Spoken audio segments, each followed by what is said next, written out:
नमस्कार, मैं बालकृष्ण मुले और आप देखना शुरू कर चुके हैं द प्राइम टॉक का स्पेशल सेगमेंट आध्यात्मिक चर्चा। आध्यात्मिक चर्चा के हमारे मेहमान हैं संत श्री दादा महाराज जी शास्त्री। दादा महाराज जी शास्त्री गृहस्थ संत है और बरसों बरस से यूँ कहे कि 2.5 दशक से भी अधिक समय हो गया लगातार समाज की सेवा में अपने आप को लीन किए हुए, काफ़ी आध्यात्मिक ज्ञान से ओतप्रोत दिखाई देने वाले शास्त्री से हम चर्चा करेंगे। उनके बाल्यकाल को लेकर, उनके स्कूल की लाइफ को लेकर, उनके कॉलेज जीवन को लेकर, इस आध्यात्मिक यात्रा को लेकर हर तरह का चिंतन हमें मिलेगा दादा महाराज जी से। आप ज़रूर सुनिए इस स्पेशल सेगमेंट आध्यात्मिक चर्चा को। दादा महाराज जी, आपका स्वागत है, आत्मीय अभिनंदन है इस प्राइम टॉक के स्पेशल सेगमेंट आध्यात्मिक चर्चा में। पहली प्रतिक्रिया के रूप में क्या कहना चाहेंगे? नहीं, पहली प्रतिक्रिया मेरी ये है कि कोरोना की जो वैश्विक महामारी है जी, मैं प्रभु से केवल एक ही प्रार्थना करता हूँ कि इस वैश्विक महामारी से सभी को निजात मिले। बिल्कुल सही कहा। और हर घर में सुख शांति समृद्धि रहे। जी, शारदीय नवरात्र जो है इसमें मैं मालिक से रोज जो पूजा हवन पाठ चल रहे हैं जी, उसमें एक ही प्रार्थना करता हूँ कि हर घर में सुख शांति आपके आशीर्वाद से होती रहे। मैं यही कामना करता हूँ। काफ़ी सकारात्मक रूप से आप कहने के अपने अध्यात्म की यात्रा जो आगे बढ़ा रहे हैं और समाज के लिए लगातार एक ऐसी प्रार्थना कर रहे हैं। मुझे लगता है पूरा भारत भूमि इसी प्रार्थना को, जो संत समाज है हमारा, शायद इसी प्रार्थना को आगे बढ़ा रहा है और उसका असर भी कहने की शारदीय नवरात्र में देखने को मिल रहा है। लगातार कोविड के पेशेंट जो है नीचे आ रहे, कम हो रहे। लेकिन आज हम आपके बारे में बातचीत करना चाहेंगे, आपके व्यक्तिगत, आपके आध्यात्मिक सफ़र को लेकर बातचीत करना चाहेंगे। किस तरह आपका, किस परिवार में जन्म हुआ है, माता पिता क्या किया करते हैं, आपके बचपन की शुरुआत कैसे हुई, बाल्यकाल को इस इंटरव्यू के दौरान कैसे याद करेंगे एक संस्मरण के माध्यम से। नहीं, बचपन से तो ये था कि शुरू में 8 साल का जब मैं रहा जी, तब अयोध्या से कोई संत आया, उनके आशीर्वाद से उन्होंने मुझे, पहला प्रश्न ये था कि बेटा आपका जन्म जो है वो संत जीवन है। क्या बात है। तो 8 साल की उम्र से लाल लंगोट लगाकर मैं बाबा की प्रार्थना में लगा हूँ। उसके बाद धीरे धीरे कुछ संतों का भी आशीर्वाद रहा, पूर्व जन्म के गुरुओं का आशीर्वाद रहा, और जिससे मैं अपनी यात्रा जो है बहुत आनंद में कर रहा हूँ।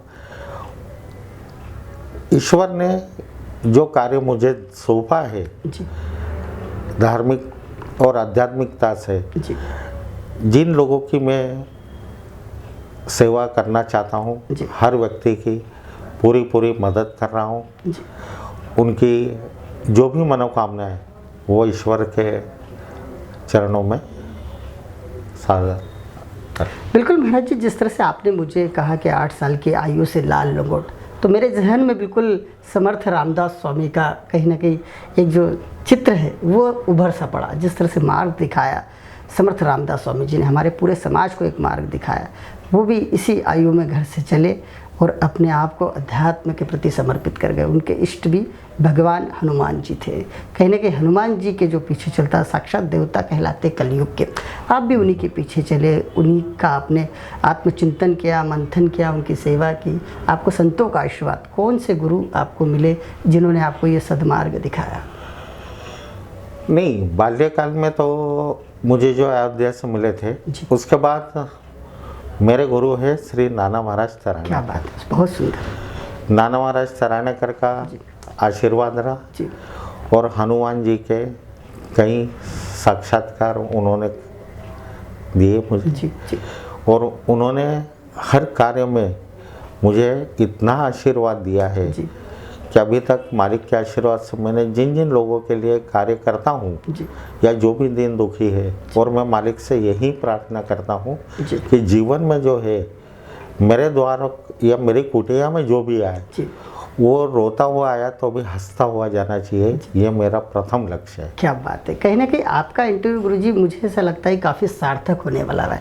जिस तरह से आपने अपने गुरुजी का नाम लिया, नाना महाराज तरानेकर, उनका नाम लेते से मेरे अंग अंग में मुझे ऐसा लग रहा है जैसे कि रोंगटे खड़े हो गए, क्योंकि बाल्यकाल मेरा भी था और नाना महाराज जी के दर्शनों के लिए मैं भी हर गुरुवार को जाया करता था। और इंदौर में यदि किसी संत की बात की जाए असली संत की बात की जाए, सिद्ध संत की बात की जाए, यूँ कहे कि दत्त के अवतार की भी बात की जाए, तो भी मुझे लगता है कि नाना महाराज जी का नाम सबसे पहली पंक्ति में लिया जा सकता है। उन्हें कितना जीते अपने जीवन में?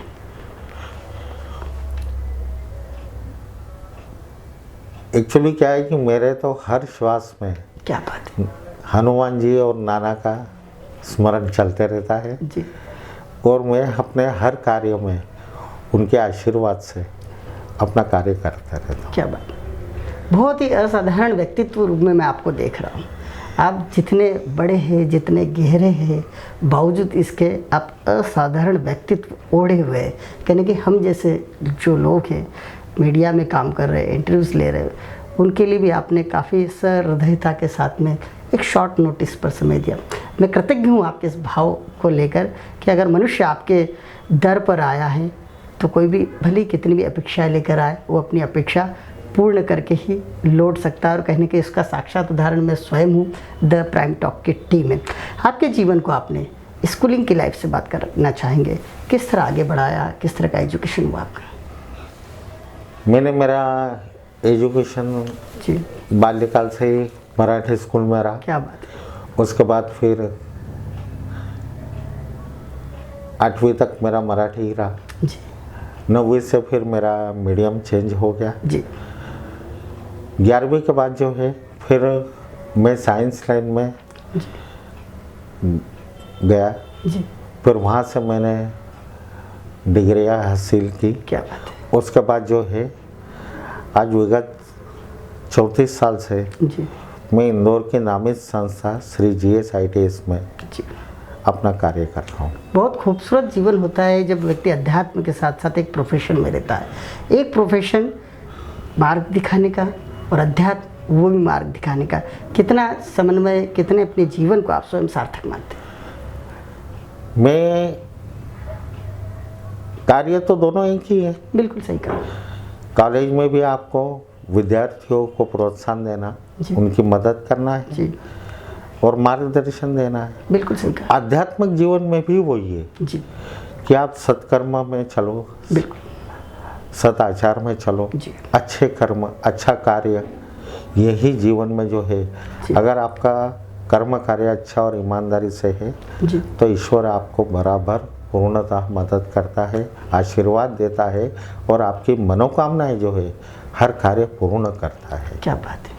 वाकई सत्कर्म सद आचरण व्यक्ति का हो तो हर कर्म फलीभूत होता है और व्यक्ति मार्ग के साथ में आगे बढ़ता भी दिखाई बिल्कुल देता बढ़ता है। है। आपका एक सामाजिक चिंतन भी है। जितनी आपसे मेरी अभी बात हुई, क्योंकि पिछले 10 मिनट से ही हम एक दूसरे के संपर्क में आए, लेकिन मुझे ऐसा लग रहा है कि हम बरसों बरस से एक एनर्जी के रूप में एक दूसरे को जानते हैं और मेरे ऐसे व्यक्ति जो है कहीं ना कहीं आपके सानिध्य में बहुत पहले से आ चुके हैं।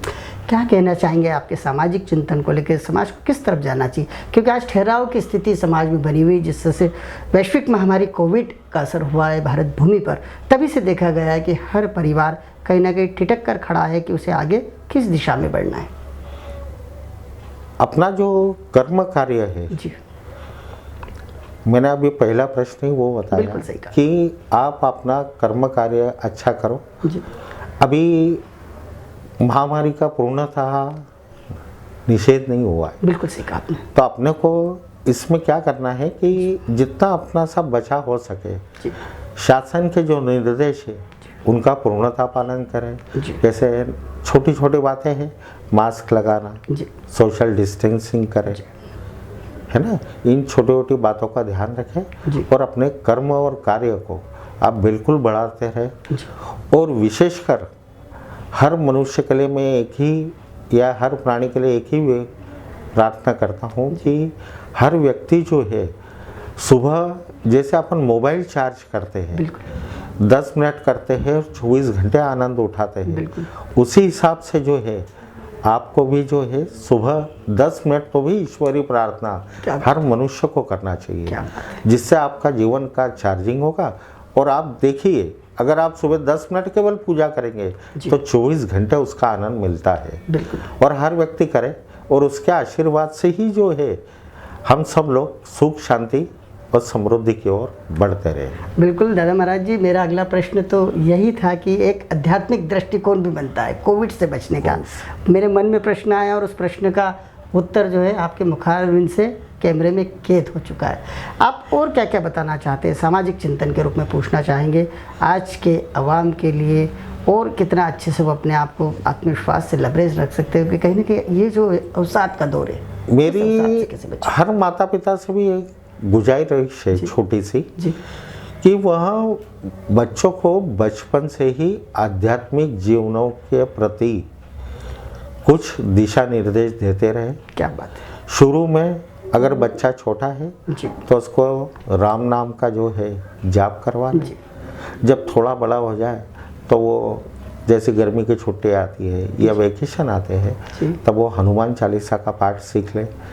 धीरे धीरे धीरे जो है अगर वो आध्यात्मिक लाइन में रहेगा तो बाहर के व्यसनों से भी दूर रहेगा, जी मन में कार्य भी होंगे और सबसे बड़ी बात इन्हें उसके मन में शांति मिलेगी। बिल्कुल।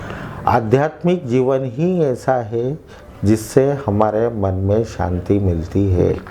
मनुष्य जीवन में कहीं पर भी कितना भी जाके आ जाए, लेकिन जो आध्यात्मिक भाव है और आध्यात्मिक कार्य है उसके आशीर्वाद से ही जीवन में शांति और आनंद मिलता है। बिल्कुल सही कहा गुरुजी आपने, जिस तरह से आपने एक दृष्टिकोण दिया है माता पिता के लिए, खासतौर से कई बार माता पिता वही गलती करते हैं जो नहीं करना चाहिए। बच्चों को आध्यात्मिक संस्कार, सनातन धर्म की सीख उन्हें मिलना चाहिए, और कहीं ना कहीं एजुकेशन, हाईटेक एजुकेशन को देने के फेर में जो माता पिता है एक गलती करते हैं, और कहीं ना कहीं बच्चे भी एक समय ऐसा आ जाता है कि कॉपी किताब के बड़े बड़े बंडल देखकर अवसाद में आ जाते हैं और वो भी नहीं समझ पाते कि उन्हें किस दिशा में अग्रसर होना है। गुरुजी आपका एक राजनीतिक चिंतन भी काफ़ी व्यापक देखा जाता है। मैं एक 2 मिनट का समय लेना चाहूँगा। जी जैसा भी आपने प्रश्न बताया, आज मेरे पास आने वाले विदेशों में पढ़ने वाले, विदेशों में नौकरियों करने वाले जी हजारों बच्चे हैं जी और वो वहाँ पर भी जो है श्री राम का जाप और हनुमान चालीसा कर रहे हैं, और वहाँ पर भी जो है उनको मेरे परम इष्ट हनुमान जी के आशीर्वाद से कार्य और गति मिल रही है। जी तो आज वो कुछ लोग बड़े बड़े साइंटिस्ट हैं। बिल्कुल।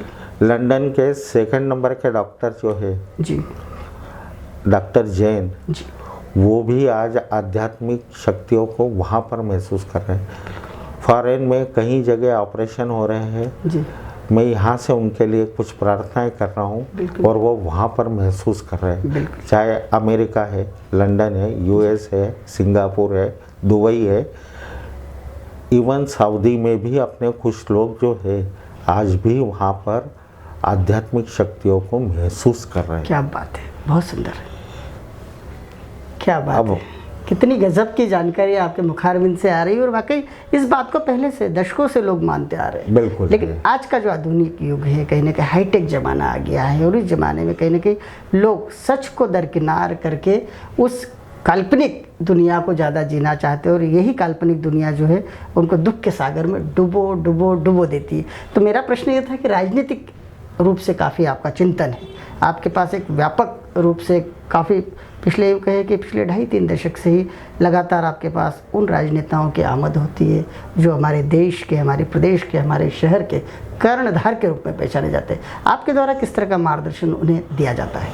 नहीं, मेरे द्वारा यही होता है कि आप जो है कर्म कार्य अपनी जगह है, बिल्कुल, लेकिन हर मनुष्य को सुख शांति मिले। जी, आप राजनेता हो, आपका कर्तव्य है जी, कि आपके कर्म के द्वारा, चाहे मेरा प्रदेश हो, चाहे मेरा देश हो, उसके हर नागरिक को बहुत शांति मिलना चाहिए। क्या बात है। उसके सुख समृद्धि होना चाहिए, दोनों वक्त उसके लिए अन्न की व्यवस्था होती रहे। बिल्कुल सही। ये राजनेताओं का कर्तव्य है, जी चाहे वो किसी भी पार्टी का रहे। उसको जो है मेरे शहर, मेरी देश, मेरा प्रदेश, मेरे हर व्यक्ति को आनंद मिलता रहे, और वह बड़ी सुख और शांति के साथ अपने देश का नाम गर्व से कहे कि मैं भारत का निवासी हूँ। क्या बात है, मैं भारत भूमि का वासी हूँ, और मुझे यहाँ पे सुख समृद्धि और शांति जो मिलती वह कहीं ना कहीं अपने आप सभी को अभिभूत कर देती है। आप हनुमान जी के सेवक के रूप में भी पहचाने जाते हैं। हनुमान जी का आपको इष्ट है, कहीं ना कहीं हनुमान जी वो भगवान है, वो वायु देवता है जो कहीं ना कहीं समय पे सूक्ष्म रूप से एक एनर्जी के रूप में हर उस बंदे की मदद करते हैं, हर उस भक्त की मदद करते हैं जो उन्हें जपता है। आज के युवा देखा जाता है कि लगातार हनुमान भक्ति में लीन देखे जाते हैं, लेकिन बावजूद इसके कई बार विकट परिस्थिति में उन्हें वो अनुभूतियाँ नहीं मिलती, वो आत्मविश्वास नहीं मिलता जो उन्हें मिलना चाहिए। क्या वाकई उनकी भक्ति या फिर उनके भक्ति करने के का जो तरीका है वो क्या होना चाहिए जिससे उन्हें सदमार्ग पर चलने के बाद में बहुत स्पीड से, काफ़ी तीव्र गति से उन्हें भी वो चिंतन हासिल हो जाए जो आप जैसी शख्सियतों को मिल चुका है? अब इसमें यह है कि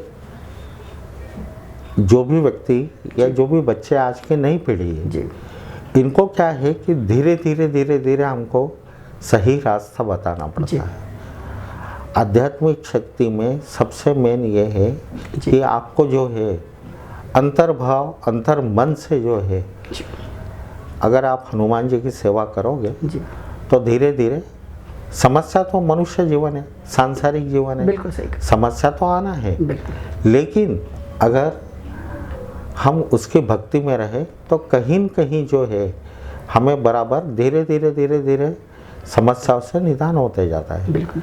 और हम अपने जीवन में जो है बड़े आनंद में रहते हैं। बिल्कुल सही कहा। समस्या आएगी पर वो क्या है कि जो वही प्रश्न होता है कि जो एक तलवार और सुई वाला है, अगर आपको 2 बजे लगना है तो लगना ही है, लेकिन एक तलवार लगने के बाद और एक सुई लगने के बाद दोनों का फर्क जो है यही हमको आध्यात्मिक क्षेत्र से निकालता है। बिल्कुल सही। अगर घटना होना है तो घटना तो होगी, वो जीवन में कमी, लेकिन अगर आध्यात्मिक शक्ति का आशीर्वाद है और हमारे हनुमान जी का आशीर्वाद है तो बराबर जो है वो हंसते हंसते आपको पता भी नहीं पड़ेगा और आप उन तकलीफों से बाहर आ जाएंगे।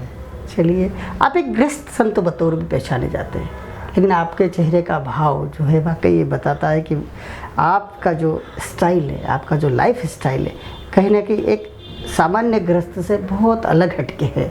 किस तरह का परिवार है, पत्नी का क्या नाम है, बच्चे क्या करते हैं और किस दिशा में आगे बढ़ रहे हैं? पत्नी का नाम श्रीमती अर्चना शास्त्री है जी।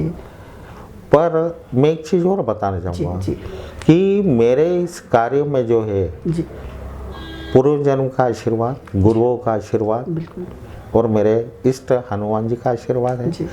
तो और गुरु जी नाना महाराज तराने का, उनका भी ऐसा आशीर्वाद है कि जिनके आशीर्वाद से मुझे पत्नी भी ऐसी मिली है कि वो मेरे आध्यात्मिक क्षेत्र को, सांसारिक क्षेत्र को, मेरे हर कार्य में बराबरी से उनका सहयोग मिलते रहता है और बड़ा आनंदित कार्य मेरा चल रहा है। मेरा बालक का नाम अंशुल शास्त्री है, अब उसका पीजी भी हो चुका है। क्या बात है, सुंदर। और वो आगे की तैयारियां कर रहा है। आपके द्वारा लगातार समाज को मार्गदर्शन देने के लिए लगातार आयोजन भी कराए जाते हैं, खासतौर से गुरु पूर्णिमा की बात हो या फिर अन्य दत्त जयंती के मौके पर, हनुमान जयंती के मौके पर आप जिस तरह से या फिर गुरु जी के यादों में जो स्मृति में जो आयोजन होते हैं, किस तरह के आयोजन कराते हैं और उसका समाज को क्या प्रतिफल प्राप्त होता है?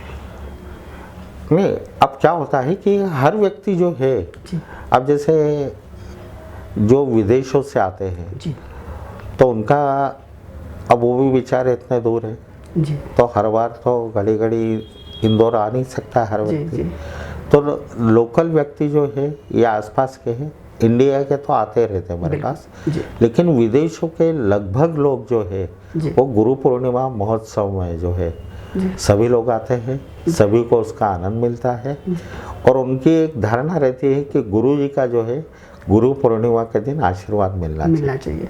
तो सही कहा, एक सत्य शिष्य जो होता है यदि गुरु पूर्णिमा पर भी आशीर्वाद न ले पाए तो मुझे लगता है कि कहीं ना कहीं वो जो आकर्षण का सिद्धांत है उस पर वो शिष्य जो है खरे नहीं उतर पा रहे। वो जो नाम जाप लेना चाहिए उन्हें प्रतिदिन जो गुरु के द्वारा दिया जाता है उसमें कोई ना कोई कमी जरूर देखी जाती। आज के दौर में समाज को किस तरह का संदेश देना चाहेंगे दादा महाराज जी? अभी मैं तो एक ही सबसे मेन मेरा रहता है कि आप अपना कर्म कार्य अच्छा और ईमानदारी से करो अपने से किसी की आत्मा न दुखे ऐसा प्रयत्न करो और अपने कर्म कार्य को बहुत अगर ईमानदारी से आप करोगे जी और उसका जो आशीर्वाद है, और रोज़ सुबह जो है आप 5 मिनट, बच्चों को 10 मिनट, जैसे भी हो समय के हिसाब से, जी तो आप अगर उनको मार्गदर्शन देते रहेंगे जी तो आध्यात्मिक जीवन के सहारे ही मनुष्य का जीवन बहुत अच्छा और सुंदरता से क्या बात है, व्यतीत होता है। बिल्कुल। और मैं मालिक से यही प्रार्थना करता हूँ कि आपने मुझे जो कार्य दिया है जी मैं बहुत अच्छे से हर व्यक्ति के लिए जी जो मेरे से मदद हो सके वो करते रहूं, जी और आपके आशीर्वाद से पूरा संसार जीवन में आनंद और सुख के साथ रहे, यही मेरी एक प्रार्थना है। जय श्री राम। क्या बात है, जय श्री राम। और आपने जिस तरह से संदेश दिया है वाकई एक बहुत बड़ा मार्गदर्शन हो सकता है कि भले ही आप कितने भी हायर एजुकेटेड हो, कितने ही बड़े बिजनेस में हो, लेकिन ये इस बात का ध्यान रखिए कि आपकी तरफ से हर व्यक्ति के साथ न्याय हो, तभी आपका मनुष्य जीवन जो है सार्थक कहलाएगा। गुरुजी, आपने द प्राइम टॉक से आध्यात्मिक चर्चा में हिस्सा लेकर चर्चा की, इसके लिए आपका बहुत बहुत धन्यवाद। आप इसी तरह हम पर आशीर्वाद बनाए रखें, क्योंकि अध्यात्म एक ऐसी एनर्जी है जो व्यक्ति को किसी भी प्रकल्प को सत्मार्ग पर ले जाती है। आपने हमसे चर्चा की, इसलिए आपका बहुत बहुत धन्यवाद। नमस्कार। नमस्कार। जय हो, जय श्री राम। जय श्री